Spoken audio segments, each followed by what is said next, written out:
Olá, tudo bem? Seja bem-vindo ao meu canal. Vamos falar de dança? Hoje eu gostaria de falar sobre o balé maravilhoso, feérico, aquele que é considerado o pináculo do balé romântico, o mais alto grau de excelência alcançado pela dança até então, A Bela Adormecida, baseado num conto de fadas de Charles Perrault, musicado por ninguém menos do que Tchaikovsky e coreografado por Marius Petipa, estreado no Teatro Mariinsky, em São Petersburgo, no ano de 1890. Esse é um balé bastante remontado por vários coreógrafos e muitas companhias pelo mundo. Desde a sua estreia, experimentou muito sucesso, revelou muitos bailarinos e muitos coreógrafos durante o século XX o remontaram, sempre baseado nesta versão original. É uma obra longa, portanto, eu nesse vídeo, para não me estender muito, não vou falar de nomes e datas de remontagens e de bailarinos e de coreógrafos e de remontadores. Vamos direto ao assunto? Então, a história se passa num reino imaginado por Perrault e assim seguido por Petipa. E essa música ela vai contando a história de uma maneira espetacular. A música por si só já é uma sinfonia encantadora, feérica, e Petipa esteve o tempo todo colaborando com Tchaikovsky, pedindo exatamente o que ele queria. Eu quero tantos compassos para a música da aparição de Aurora, para a cena da caçada, onde Florimund vai estar com a condessa. Eu quero tantos compassos para a visão. Eu quero músicas que remetam a folclore de países tais e tais. Enfim, é uma coisa muito bem elaborada. É realmente uma obra teatral máxima. A história, então, se passa nesse reino do rei Florestan e quando abre a cortina é o dia do batizado de sua muito amada filha, Aurora, e ela está cercada por toda a corte, pela rainha, pelo rei, e a festa de batizado tem uma lista de convidados. Entra o mestre de cerimônias, o Catalabut, e ele mostra ao rei, ele lê e relê várias vezes essa lista, ele mostra ao rei, o rei também lê, e eles veem, estão todos ali, todas as pessoas, todos os padrinhos, as madrinhas, que devem comparecer a essa festa de batizado.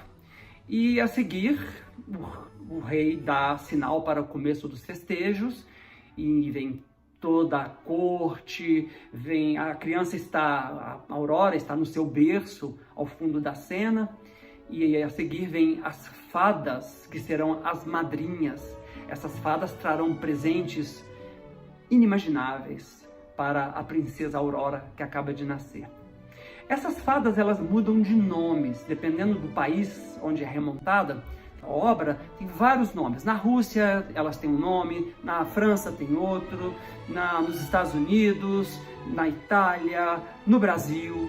São vários os remontadores que estiveram aqui pelo Brasil e sempre esses nomes mudam, mas os nomes originais, tirados do conto de Perrault e batizados na montagem original, olha que coisa linda, eram Fada da Fonte de Cristal.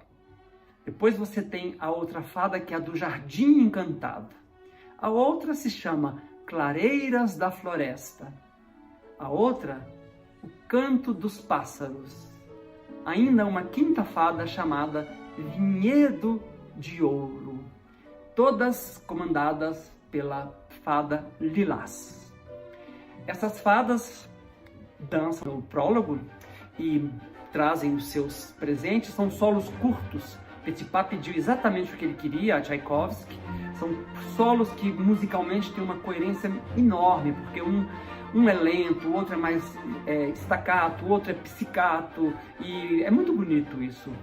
Quando eles aí dançam os nobres em volta também desse berço, e as fadas, quando eles estão no auge da alegria e do festejo, começam uns raios, uns trovões, a música fica forte, violenta, aparecem uns ratos saídos não se sabe de onde, e aí de repente uma carruagem negra, dali desce uma fada de negro também, nervosíssima, possuída de ódio. Ela foi esquecida de ser convidada para essa festa. Essa é a Carabosse. E Carabosse, para se vingar dessa falha do Catalabut, que é o mestre de cerimônias, e do rei e da rainha, ela amaldiçoa essa criança e diz que ela vai crescer, vai ser linda. Quando ela estiver na sua maturidade, ela vai se espetar num fuso e ela vai morrer. Desespero, a rainha chora, o rei implora, Catalabut é castigado por Carabosse, ela tira sua peruca, ele fica muito humilhado. Isso naquela época era uma humilhação total.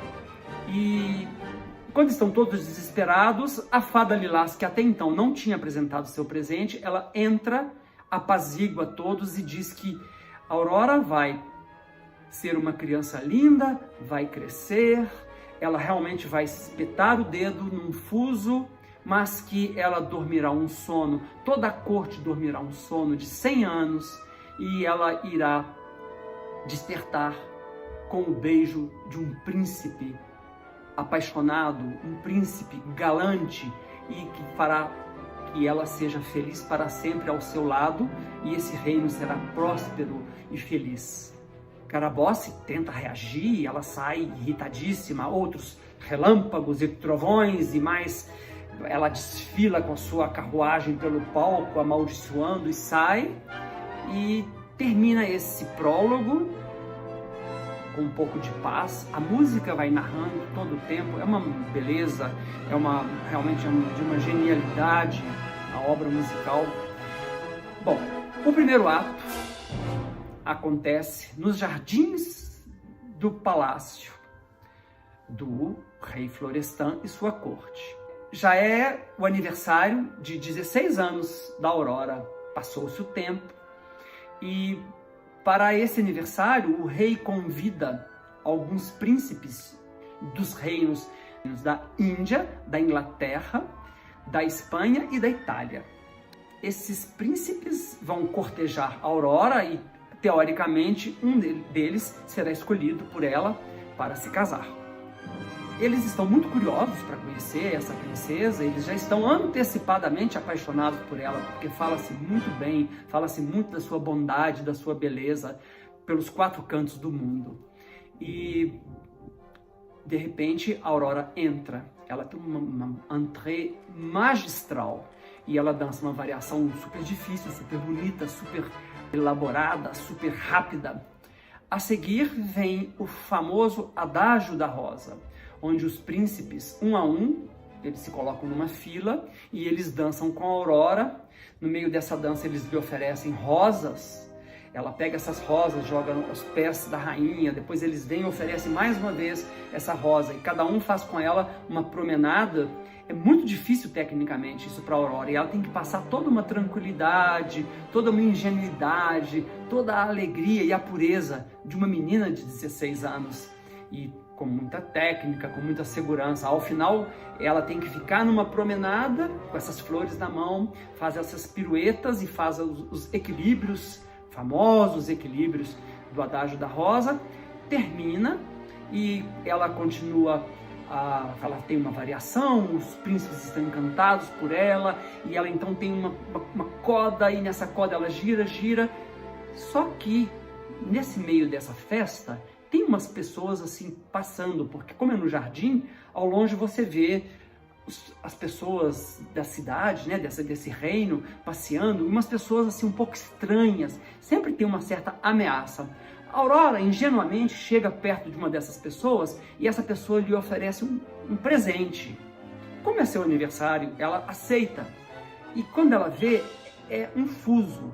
O rei vê de longe, a rainha vê de longe, as pessoas veem, e ela começa a dançar com esse fuso, e de repente ela espeta. E ela espeta e leva um choque muito grande, ela cai. No que ela cai, o rei sai e manda os guardas buscarem essa pessoa, verem de quem se tratava. Os guardas descobrem imediatamente que essa pessoa que deu esse presente é a Carabosse, é essa fada má.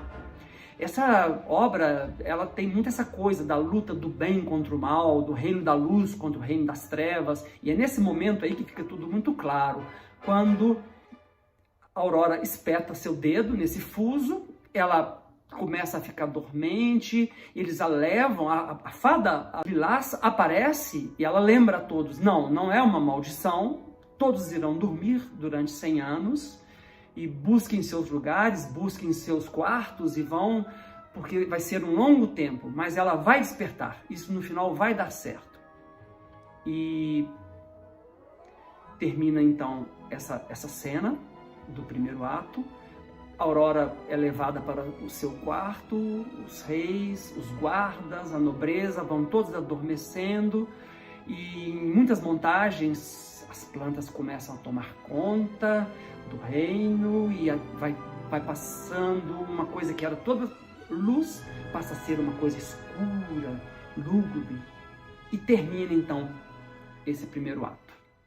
O segundo ato abre 100 anos depois, numa floresta, nos arredores desse reino de Florestan e sua corte. Só que nesse momento você já vê a roupa diferente, ou seja, 100 anos se passaram, né?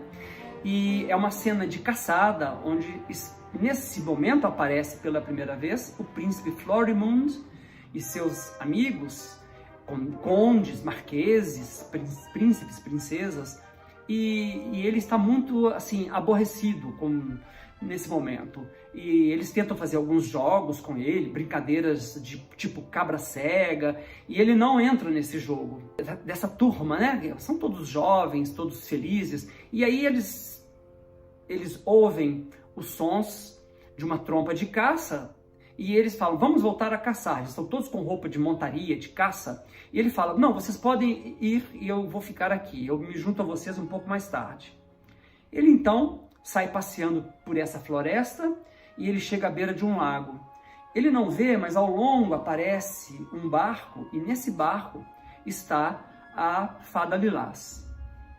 Ele continua para caminhar, de repente ele encontra a fada de Lilás e ela conta para ele que muito próximo dali tem uma princesa que dorme há 100 anos e que ela, para despertar, precisa ter um príncipe que seja um jovem, que esteja apaixonado por ela e que a desperte com um beijo.